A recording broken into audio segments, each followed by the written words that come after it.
ਸਤਿ ਸ਼੍ਰੀ ਅਕਾਲ। ਮੈਂ ਰੁਪਿੰਦਰ ਕੌਰ ਤੇ ਅਸੀਂ ਪੜ੍ਹ ਰਹੇ ਹਾਂ ਰਸੂਲ ਹਮਜ਼ਾ ਤੋਵ ਦੀ ਪ੍ਰਸਿੱਧ ਕਾਵ ਰਚਨਾ ਮੇਰਾ ਦਾਗਿਸਤਾਨ। ਸ਼ਬਦ। ਅਵਾਰ ਭਾਸ਼ਾ ਵਿੱਚ ਮਿਲਤ ਸ਼ਬਦ ਦੇ ਦੋ ਅਰਥ ਨੇ, ਨਸਲ ਤੇ ਚਿੰਤਾ। ਜਿਹੜਾ ਆਪਣੀ ਨਸਲ ਦੀ ਚਿੰਤਾ ਨਹੀਂ ਕਰਦਾ ਉਹ ਸਾਰੀ ਦੁਨੀਆ ਦੀ ਚਿੰਤਾ ਨਹੀਂ ਕਰ ਸਕਦਾ, ਮੇਰੇ ਪਿਤਾ ਜੀ ਕਹਿੰਦੇ ਸੀ। ਭਲਾ ਨਸਲ ਨੂੰ ਉਸ ਦੀ ਚਿੰਤਾ ਕਰਨੀ ਚਾਹੀਦੀ ਹੈ ਜਿਹੜਾ ਨਸਲ ਦੀ ਚਿੰਤਾ ਨਹੀਂ ਕਰਦਾ? ਅਬੂ ਤਾਲਿਬ ਨੇ ਸਵਾਲ ਕੀਤਾ। ਲੱਗਦਾ ਹੈ ਭਈ ਕੁੱਕੜਾਂ, ਕੁੱਕੜੀਆਂ, ਹੰਸ ਤੇ ਚੂਹਿਆਂ ਦੀ ਨਸਲ ਨਹੀਂ ਹੁੰਦੀ, ਪਰ ਲੋਕਾਂ ਦੀ ਨਸਲ ਹੋਣੀ ਚਾਹੀਦੀ ਹੈ, ਮੇਰੇ ਮਾਤਾ ਜੀ ਕਹਿੰਦੇ ਸੀ।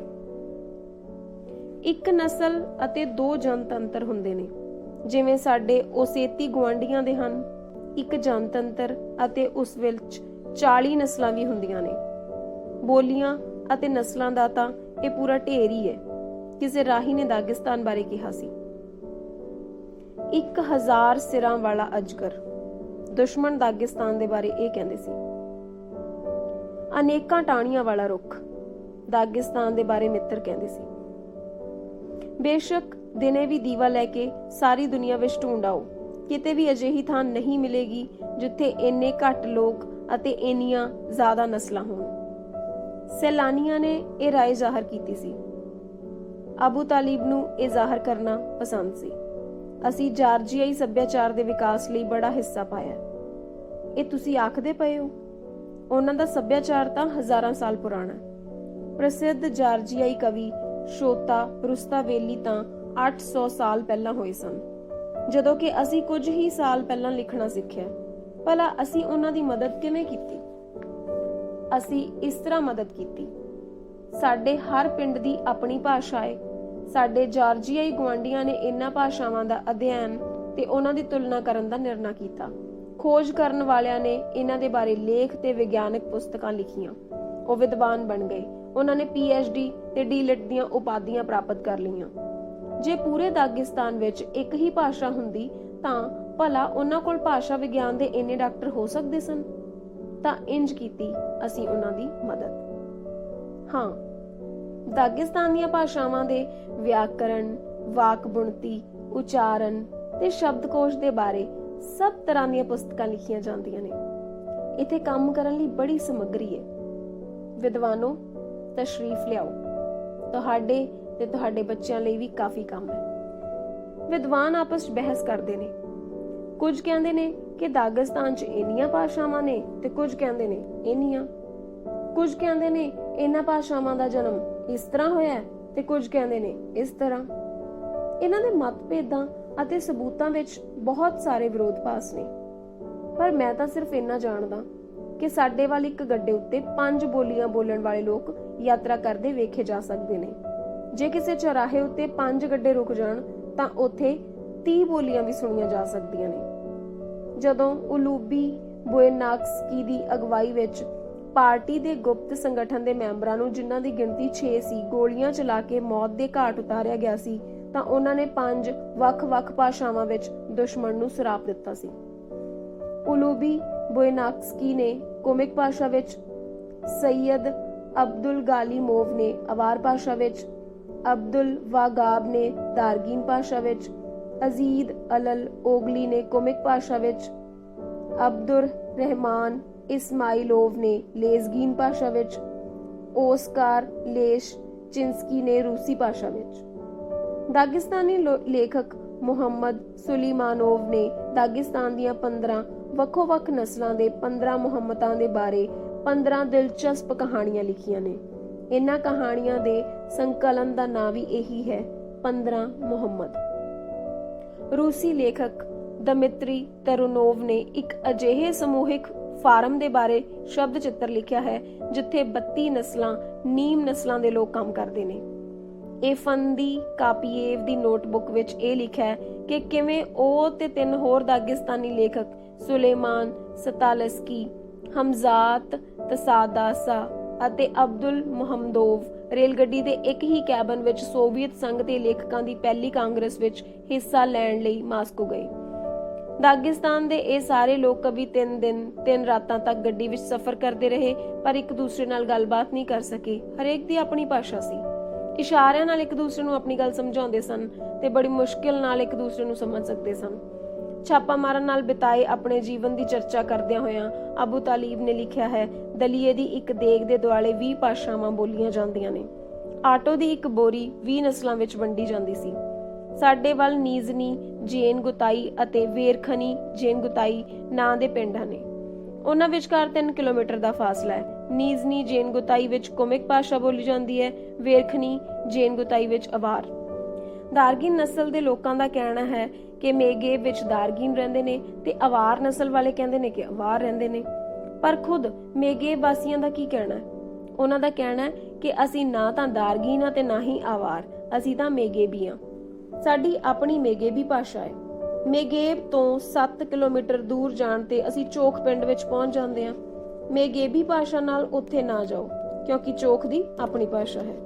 ਲੋਕਾਂ ਦਾ ਕਹਿਣਾ ਹੈ ਕਿ ਕੁਬਾਰੀ ਦੇ ਸੁਨਿਆਰਿਆਂ ਦੀ ਕਲਾ ਇਸ ਕਰਕੇ ਬਹੁਤ ਅਰਸੇ ਤੱਕ ਯਕੀਨੀ ਤੌਰ ਤੇ ਗੁਪਤ ਬਣੀ ਰਹੀ ਕਿ ਕੋਈ ਵੀ ਉਹਨਾਂ ਦੀ ਭਾਸ਼ਾ ਨਹੀਂ ਸਮਝ ਸਕਦਾ ਸੀ। ਜੇ ਕੋਈ ਭੇਦ ਖੋਲਣਾ ਵੀ ਚਾਹੁੰਦਾ ਤਾਂ ਕਿਹਦੇ ਕੋਲ ਖੋਲਦਾ? ਇਹ ਵੀ ਕਿਹਾ ਜਾ ਸਕਦਾ ਹੈ ਕਿ ਖੰਜੂ ਦੇ ਖਾਨ ਨੇ ਇਸ ਉਦੇਸ਼ ਨਾਲ ਗਿਦਾਤਲੀ ਵਿੱਚ ਆਪਣਾ ਜਾਸੂਸ ਭੇਜਿਆ ਕਿ ਉਹ ਉਥੋਂ ਦੀਆਂ ਭਾਸ਼ਾਵਾਂ ਤੇ ਬਾਜ਼ਾਰਾਂ ਵਿੱਚ ਜਾ ਕੇ ਲੋਕਾਂ ਦੀਆਂ ਸਾਰੀਆਂ ਗੱਲਾਂ ਸੁਣੇ ਤਾਂ ਕਿ ਇਹ ਪਤਾ ਲਾ ਸਕੇ ਕਿ ਗਿਦਾਤਲੀ ਦੇ ਲੋਕ ਕੀ ਸੋਚਦੇ ਨੇ। ਜਾਸੂਸ ਬਹੁਤ ਛੇਤੀ ਵਾਪਸ ਆ ਗਿਆ। ਸਾਰਾ ਕੁਝ ਪਤਾ ਕਰ ਆਇਆ, ਕੁਝ ਵੀ ਪਤਾ ਨਹੀਂ ਕਰ ਸਕਿਆ। ਕਿਉਂ? ਉਤੇ ਹਰ ਕੋਈ ਆਪਣੀ ਬੋਲੀ ਬੋਲਦਾ, ਉਹਨਾਂ ਦੀਆਂ ਬੋਲੀਆਂ ਸਾਡੀ ਸਮਝ ਵਿੱਚ ਨਹੀਂ ਪੈਂਦੀਆਂ। ਇੱਕ ਪਹਾੜੀਆ ਆਪਣੇ ਵਾਸਤੇ ਲਬਾਦਾ ਖਰੀਦਣ ਦੇ ਖਿਆਲ ਨਾਲ ਆਂਦੀ ਪਿੰਡ ਗਿਆ।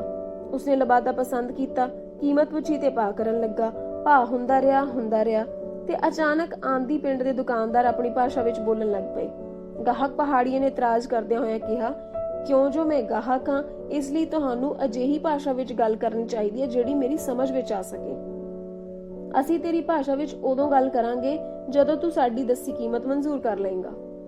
ਹਾਂ, ਇਹ ਸੱਚ ਹੈ ਕਿ ਆਂਦੀ ਪਿੰਡ ਦੇ ਲੋਕਾਂ ਨੇ ਵਪਾਰ ਵਿੱਚ ਅਜੇ ਤੱਕ ਕਦੇ ਮਾਰ ਨਹੀਂ ਖਾਧੀ। ਕਿਸੇ ਪਹਾੜੀਏ ਨੂੰ ਇੱਕ ਹੁਸੀਨਾ ਨਾਲ ਮੁਹੱਬਤ ਹੋ ਗਈ। ਉਸਨੇ ਇਸ ਸੁੰਦਰੀ ਨੂੰ ਇਹ ਪਾਵਨ ਸ਼ਬਦ ਮੈਂ ਤੈਨੂੰ ਪਿਆਰ ਕਰਦਾ ਹਾਂ ਲਿਖਣ ਦਾ ਨਿਰਣਾ ਕੀਤਾ, ਪਰ ਚਿੱਠੀ ਦੇ ਰੂਪ ਵਿੱਚ ਨਹੀਂ, ਸਗੋਂ ਉਸ ਥਾਂ ਜਿੱਥੇ ਉਹ ਮੁਟਿਆਰ ਆਉਂਦੀ ਜਾਂਦੀ ਹੋਵੇ ਤੇ ਜਿੱਥੇ ਉਹ ਉਸਦੀ ਪ੍ਰੇਮ ਭਾਵਨਾ ਦਾ ਪ੍ਰਗਟਾਵਾ ਵੇਖ ਸਕਦੀ ਹੋਵੇ। ਉਸਨੇ ਉਪਰੋਕਤ ਸ਼ਬਦਾਂ ਨੂੰ ਕਿਸੇ ਚੱਟਾਨ, ਚਸ਼ਮੇ ਵੱਲ ਜਾਣ ਵਾਲੀ ਪਗਡੰਡੀ, ਉਸਦੇ ਘਰ ਦੀ ਦੀਵਾਰ ਅਤੇ ਪੰਦੂਰਾ ਵਾਜੇ ਉੱਤੇ ਲਿਖਣ ਦਾ ਨਿਰਣਾ ਕੀਤਾ। ਇਸ ਵਿੱਚ ਵੀ ਕੋਈ ਵੱਖਰੀ ਗੱਲ ਨਹੀਂ, ਪਰ ਇਸ ਪ੍ਰੇਮੀ ਦੇ ਮਨ ਵਿੱਚ ਇਹ ਸਨਕ ਆ ਗਈ ਕਿ ਇਹਨਾਂ ਸ਼ਬਦਾਂ ਨੂੰ ਉਹ ਦਾਗਿਸਤਾਨ ਦੀਆਂ ਸਾਰੀਆਂ ਭਾਸ਼ਾਵਾਂ ਵਿੱਚ ਲਿਖੇ। ਇਸੇ ਮਨੋਰਥ ਨਾਲ ਉਹ ਆਪਣੇ ਰਾਹ ਤੁਰ ਪਿਆ। ਉਹਦਾ ਖਿਆਲ ਸੀ ਕਿ ਉਹਦੀ ਇਹ ਯਾਤਰਾ ਬਹੁਤੀ ਲੰਮੀ ਨਹੀਂ ਰਹੇਗੀ। ਅਸਲ 'ਚ ਉਹਨੇ ਇਹ ਵੇਖਿਆ ਕਿ ਹਰ ਪਿੰਡ ਵਿੱਚ ਇਹਨਾਂ ਸ਼ਬਦਾਂ ਨੂੰ ਆਪਣੇ ਹੀ ਢੰਗ ਨਾਲ ਕਿਹਾ ਜਾ ਸਕਦਾ ਹੈ। ਅਵਾਰ ਭਾਸ਼ਾ ਵਿੱਚ ਇੱਕ ਢੰਗ ਨਾਲ, ਲੇਜ਼ਗੀਨੀ ਵਿੱਚ ਦੂਸਰੇ ਢੰਗ ਨਾਲ, ਲਾਰਸਕੀ ਵਿੱਚ ਤੀਸਰੇ ਢੰਗ ਨਾਲ, ਦਾਰਗਿੰਸਕੀ ਵਿੱਚ ਚੌਥੇ ਢੰਗ ਨਾਲ, ਕੁਮਿਸਕੀ ਵਿੱਚ ਪੰਜਵੇਂ ਢੰਗ ਨਾਲ, ਤਾਬਾਸਾਰੰਸਕੀ ਵਿੱਚ ਛੇਵੇਂ ਢੰਗ ਨਾਲ, ਤਾਤਸਕੀ ਵਿੱਚ ਸੱਤਵੇਂ ਢੰਗ ਨਾਲ, ਆਦ। ਲੋਕੀ ਕਹਿੰਦੇ ਨੇ ਕਿ ਉਹ ਪ੍ਰੇਮੀ ਅਜੇ ਤੱਕ ਪਹਾੜਾਂ ਵਿੱਚ ਭਟਕਦਾ ਹੈ। ਉਸਦੀ ਪ੍ਰੇਮਿਕਾ ਦੀ ਸ਼ਾਦੀ ਹੋਇਆ ਇੱਕ ਜ਼ਮਾਨਾ ਬੀਤ ਗਿਆ, ਉਹ ਬੁੱਢੀ ਵੀ ਹੋ ਗਈ, ਪਰ ਇਹ ਸਾਡਾ ਆਸ਼ਕ ਸੂਰਮਾ ਅਜੇ ਤੱਕ ਆਪਣੇ ਪ੍ਰੇਮ ਦੇ ਸ਼ਬਦ ਲਿਖਦਾ ਜਾ ਰਿਹਾ ਹੈ। ਮੈਂ ਤੈਨੂੰ ਪਿਆਰ ਕਰਨਾ। ਇਹਨਾਂ ਸ਼ਬਦਾਂ ਨੂੰ ਤੇਰੀ ਭਾਸ਼ਾ ਵਿੱਚ ਕਿਵੇਂ ਕਿਹਾ ਜਾਂਦਾ ਹੈ? ਤੈਨੂੰ ਇਹ ਪਤਾ ਹੈ ਜਾਂ ਨਹੀਂ? ਇੱਕ ਬਜ਼ੁਰਗ ਨੇ ਕਿਸੇ ਨੌਜਵਾਨ ਤੋਂ ਪੁੱਛਿਆ। ਨੌਜਵਾਨ ਨੇ ਆਪਣੇ ਨੇੜੇ ਖਲੋਤੀ ਮੁਟਿਆਰ ਨੂੰ ਜੱਫੀ 'ਚ ਲੈਂਦਿਆਂ ਜਵਾਬ ਦਿੱਤਾ, ਮੇਰੀ ਭਾਸ਼ਾ ਵਿੱਚ ਇਹ ਸ਼ਬਦ ਇੰਜ ਕਹੇ ਜਾਂਦੇ ਨੇ। ਦਾਗਿਸਤਾਨ ਵਿੱਚ ਹਰ ਛੋਟੇ ਜਿਹੇ ਪਰਿੰਦੇ, ਹਰ ਫੁੱਲ, ਹਰ ਨਦੀ ਨਾਲੇ ਦੇ 20 ਨਾਂ ਨੇ। ਸੰਵਿਧਾਨ ਅਨੁਸਾਰ ਸਾਡੇ ਇੱਥੇ 8 ਮੁੱਖ ਨਸਲਾਂ ਨੇ: ਅਵਾਰ, ਦਾਰਗੀਨ, ਕੁਮਿਕ, ਲੇਜ਼ਗੀਨ, ਲਾਕ, ਤਾਤ, ਤਾਬਾਸਾਰਾਨ ਤੇ ਨੋਗਾਈ। ਅਸੀਂ 5 ਭਾਸ਼ਾਵਾਂ ਵਿੱਚ 5 ਸਾਹਿਤਕ ਸੰਕਲਨ ਕੱਢਦੇ ਹਾਂ। ਉਹਨਾਂ ਦੇ ਨਾਂ ਨੇ ਦੁਸਤਵਾਲ, ਦੋਸਲੂਕ, ਗਾਲਮਾਗਦੇਸ਼, ਗੁਦੂਲੀ, ਦੁਸ਼ੀਫ। ਵੈਸੇ ਇਹਨਾਂ ਸਾਰਿਆਂ ਦਾ ਇੱਕ ਸਾਂਝਾ ਨਾਂ ਹੈ, ਦਰੁਜ਼ਬਾ ਯਾਨੀ ਦੋਸਤੀ। ਦਾਗਿਸਤਾਨ 'ਚ 9 ਭਾਸ਼ਾਵਾਂ ਵਿੱਚ ਕਿਤਾਬਾਂ ਛਪਦੀਆਂ ਨੇ, ਪਰ ਕਿੰਨੀਆਂ ਹੀ ਭਾਸ਼ਾਵਾਂ 'ਚ ਗੀਤ ਗਾਏ ਜਾਂਦੇ ਨੇ। ਹਰ ਕਾਲੀਨ ਉੱਤੇ ਆਪਣੇ ਵੱਖਰੀ ਤਰ੍ਹਾਂ ਦੇ ਵੇਲ ਬੂਟੇ ਹੁੰਦੇ ਨੇ, ਹਰ ਤਲਵਾਰ ਉੱਤੇ ਆਪਣੀ ਹੀ ਲਿਖਤ ਉਕਰੀ ਹੋਈ ਹੁੰਦੀ ਹੈ। ਪਰ ਇਹ ਕਿਵੇਂ ਹੋਇਆ? ਕਿ ਹੱਥ ਉੱਤੇ ਇੰਨੀਆਂ ਜ਼ਿਆਦਾ ਉਂਗਲੀਆਂ ਹੋ ਗਈਆਂ। ਇਹ ਕਿਵੇਂ ਹੋਇਆ ਕਿ ਦਾਗਿਸਤਾਨ ਵਿੱਚ ਇੰਨੀਆਂ ਜ਼ਿਆਦਾ ਭਾਸ਼ਾਵਾਂ ਹੋ ਗਈਆਂ? ਵਿਦਵਾਨ ਲੋਕ ਆਪਣੇ ਢੰਗ ਨਾਲ ਇਹਨੂੰ ਸਪਸ਼ਟ ਕਰਦੇ ਰਹਿਣ, ਪਰ ਇਸ ਦੇ ਸੰਬੰਧ ਵਿੱਚ ਮੇਰੇ ਪਿਤਾ ਜੀ ਕਹਿੰਦੇ ਹੁੰਦੇ ਸੀ, ਅੱਲਾ ਦਾ ਭੇਜਿਆ ਹੋਇਆ ਇੱਕ ਦੂਤ ਖੱਚਰ ਉੱਤੇ ਸਵਾਰ ਹੋ ਕੇ ਇਸ ਪ੍ਰਿਥਵੀ ਉੱਤੇ ਜਾ ਰਿਹਾ ਸੀ ਤੇ ਬਹੁਤ ਵੱਡੀ ਖੁਰਜੀ ਵਿੱਚੋਂ ਭਾਸ਼ਾਵਾਂ ਕੱਢ ਕੇ ਜਨਗਣਾਂ ਤੇ ਕੌਮਾਂ ਨੂੰ ਦਿੰਦਾ ਜਾਂਦਾ ਸੀ। ਚੀਨੀਆਂ ਨੂੰ ਉਹਨੇ ਚੀਨੀ ਭਾਸ਼ਾ ਦੇ ਦਿੱਤੀ, ਅਰਬਾਂ ਵੱਲ ਗਿਆ, ਉਹਨਾਂ ਨੂੰ ਅਰਬੀ ਭਾਸ਼ਾ ਦੇ ਦਿੱਤੀ, ਯੂਨਾਨੀਆਂ ਨੂੰ ਯੂਨਾਨੀ, ਰੂਸੀਆਂ ਨੂੰ ਰੂਸੀ, ਫਰਾਂਸੀਸੀਆਂ ਨੂੰ ਫਰਾਂਸੀਸੀ। ਭਾਸ਼ਾਵਾਂ ਵੱਖ-ਵੱਖ ਕਿਸਮ ਦੀਆਂ ਸਨ, ਕੁਝ ਮਿੱਠੀਆਂ, ਕੁਝ ਸਖਤ, ਕੁਝ ਲੱਛੇਦਾਰ, ਕੁਝ ਕੋਮਲ। ਜਨਗਣ ਇਹੋ ਜਿਹੇ ਤੋਹਫੇ ਨਾਲ ਬਹੁਤ ਖੁਸ਼ ਹੋਏ ਤੇ ਉਸੇ ਵੇਲੇ ਆਪਣੀ ਭਾਸ਼ਾ ਬੋਲਣ ਲੱਗੇ।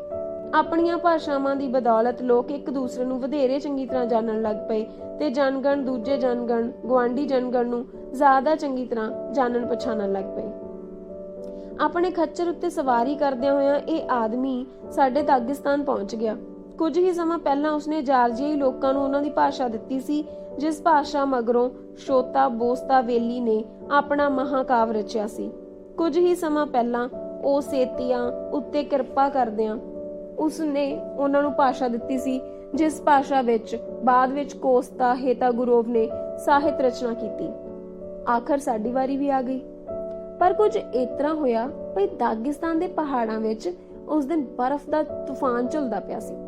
ਦਰਿਆਂ ਵਿੱਚ ਬਰਫ਼ ਜ਼ੋਰ-ਜ਼ੋਰ ਦੀ ਚੱਕਰ ਕੱਢਦੀ ਪਈ ਸੀ ਤੇ ਆਕਾਸ਼ ਉੱਤੇ ਉਤਾਂ ਜਾਂਦੀ ਪਈ ਸੀ।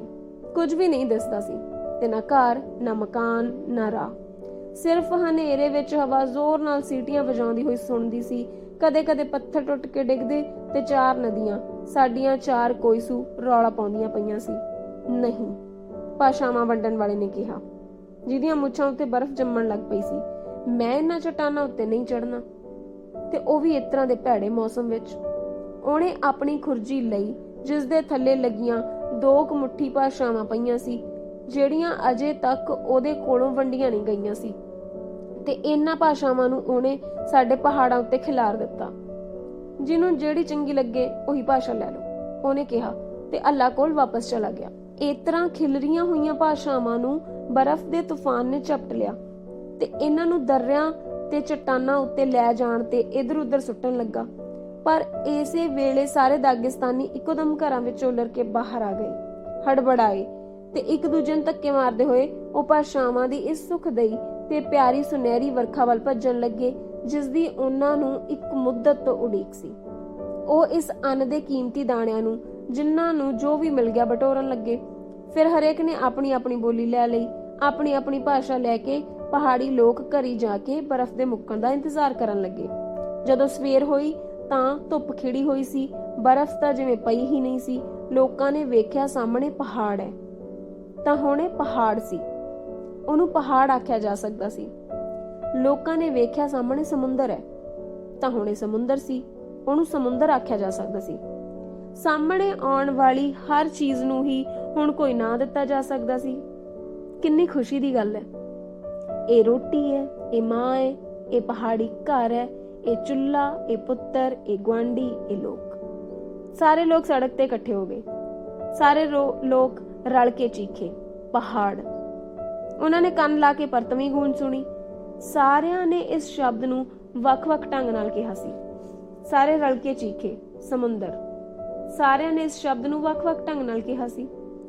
ਇਸੇ ਸਮੇਂ ਤੋਂ ਅਵਾਰ, ਲੇਜ਼ਗੀਨ, ਦਾਰਗੀਨ, ਕੁਮਕ, ਤਾਤ ਅਤੇ ਲਾਕ ਨਸਲਾਂ ਦੀਆਂ ਭਾਸ਼ਾਵਾਂ ਬਣ ਗਈਆਂ ਤੇ ਉਸੇ ਸਮੇਂ ਤੋਂ ਹੀ ਇਹ ਸਭ ਕੁਝ ਦਾਗਿਸਤਾਨ ਅਖਵਾਉਂਦਾ ਹੈ। ਲੋਕ ਭੇਡਾਂ, ਬਘਿਆੜਾਂ, ਘੋੜਿਆਂ ਤੇ ਟਿੱਡੀਆਂ ਤੋਂ ਅਲੱਗਾ ਹੋ ਗਏ। ਕਹਿੰਦੇ ਨੇ ਭਈ ਘੋੜੇ ਦੇ ਇਨਸਾਨ ਬਣਨ ਵਿੱਚ ਜ਼ਰਾ ਜਿੰਨੀ ਹੀ ਕਸਰ ਹੈ। ਪਰ ਅੱਲਾ ਦੇ ਭੇਜੇ ਹੋਏ ਦੂਤ, ਤੂੰ ਇਸ ਵੇਲੇ ਬਰਫ਼ ਦੇ ਤੂਫਾਨ ਤੇ ਖੜੇ ਹੋਏ ਪਰਬਤਾਂ ਤੋਂ ਘਬਰਾ ਕਿਉਂ ਗਿਆ? ਕਾਦੇ ਲਈ ਤੂੰ ਸੋਚੇ ਸਮਝੇ ਬਿਨਾਂ ਭਾਸ਼ਾਵਾਂ ਖਿਲਾਰ ਦਿੱਤੀਆਂ? ਇਹ ਤੂੰ ਕੀ ਕੀਤਾ? ਜਿਹੜੇ ਲੋਕ ਆਪਣੀ ਭਾਵਨਾ, ਆਪਣੇ ਦਿਲ, ਆਚਾਰ ਵਿਹਾਰ, ਰਸਮੋ ਰਿਵਾਜ ਤੇ ਜੀਵਨ ਦੇ ਰੰਗ ਢੰਗ ਦੇ ਨਜ਼ਰੀਏ ਤੋਂ ਇੱਕ ਦੂਜੇ ਦੇ ਇੰਨੇ ਜ਼ਿਆਦਾ ਨੇੜੇ ਨੇ, ਤੂੰ ਉਹਨਾਂ ਨੂੰ ਵੰਡ ਦਿੱਤਾ, ਭਾਸ਼ਾਵਾਂ ਦੇ ਕਾਰਨ ਇੱਕ ਦੂਜੇ ਤੋਂ ਅਲੱਗਾ ਕਰ ਦਿੱਤਾ।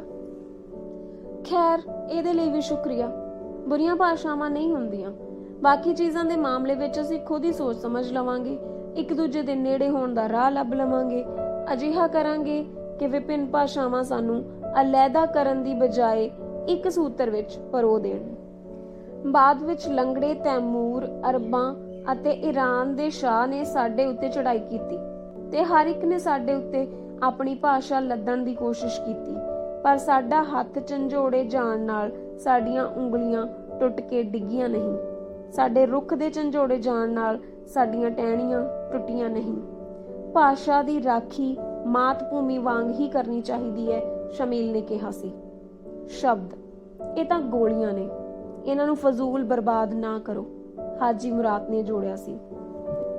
ਜਦੋਂ ਪਿਓ ਮਰਦਾ ਹੈ ਤਾਂ ਵਿਰਸੇ ਵਿੱਚ ਪੁੱਤਰਾਂ ਵਾਸਤੇ ਘਰ, ਖੇਤ, ਤਲਵਾਰ ਅਤੇ ਬੰਦੂਰਾ ਛੱਡ ਕੇ ਜਾਂਦਾ ਹੈ, ਪਰ ਮਰਨ ਵਾਲੀਆਂ ਪੀੜ੍ਹੀਆਂ ਆਉਣ ਵਾਲੀਆਂ ਪੀੜ੍ਹੀਆਂ ਵਾਸਤੇ ਵਿਰਸੇ ਵਿੱਚ ਭਾਸ਼ਾ ਛੱਡਦੀਆਂ ਨੇ। ਜਿਹਦੇ ਕੋਲ ਭਾਸ਼ਾ ਏ ਉਹ ਆਪਣੇ ਵਾਸਤੇ ਘਰ ਵੀ ਬਣਾ ਲਏਗਾ, ਖੇਤ ਵੀ ਵਾਹ ਲਏਗਾ, ਬੀਜ ਲਏਗਾ, ਤਲਵਾਰ ਵੀ ਬਣਾ ਲਏਗਾ, ਪੰਦੂਰੇ ਨੂੰ ਸੁਰ ਵਿੱਚ ਕਰ ਲਏਗਾ ਤੇ ਉਹਨੂੰ ਵਜਾ ਲਏਗਾ। ਮੇਰੇ ਪਿਤਾ ਜੀ ਕਿਹਾ ਕਰਦੇ ਸੀ।